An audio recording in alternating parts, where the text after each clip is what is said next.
Welcome back to A Moment in History. I'm 𝙎𝙐𝘽𝙎𝘾. Let's take a moment and tread cautiously back over 300 years to one of the most controversial events in Western history. Now, I say we need to tread cautiously because this event is covered in legend, and getting to the truth can often be a murky and tricky process. Now, this event makes the blood of many modern young people boil in anger, while others see it as a necessary action of well-meaning Christians protecting Christians from spiritual darkness. Regardless, this event happened, and it crossed religion, the legal system, the supernatural world, and gender. Let's go back and explore the infamous Salem Witch Trials of 1692. Now, you may know the story. Throughout several months in 1692 into 1693, almost 20 women and girls, as well as some men in Salem, Massachusetts, were put to death for allegedly committing the crime of witchcraft.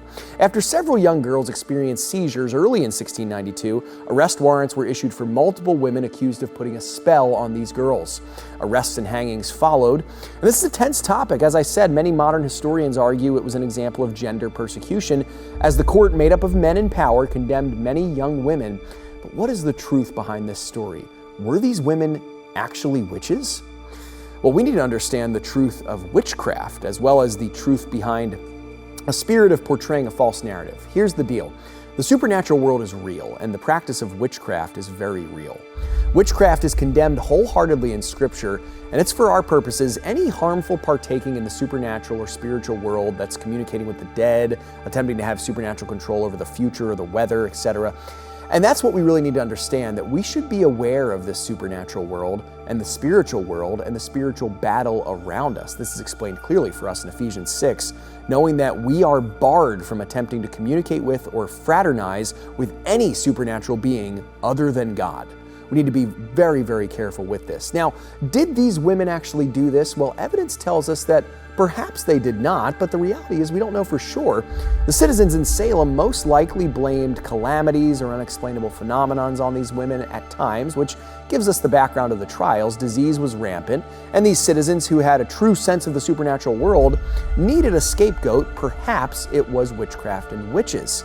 Now, this story also tells us about the potential dangers of pursuing a convenient narrative. Many historians will draw parallels between the witch trials and the anti-communist hysteria of the 1950s, but let's look for a second at our own time, where thousands of Americans have been condemned in the last several years, at least socially if not legally, for refusing, for example, COVID-19 vaccination. Many of them are treated similarly as the suspected witches could have been, innocent of a crime, but looked down upon and condemned. Now, we may never know what really happened with Salem. What we do know, witchcraft is real and dangerous, and Christians must have no part in it. At the same time, pushing a false narrative is also dangerous, and Christians must have no part in that either. Thanks so much for joining me once again for A Moment in History.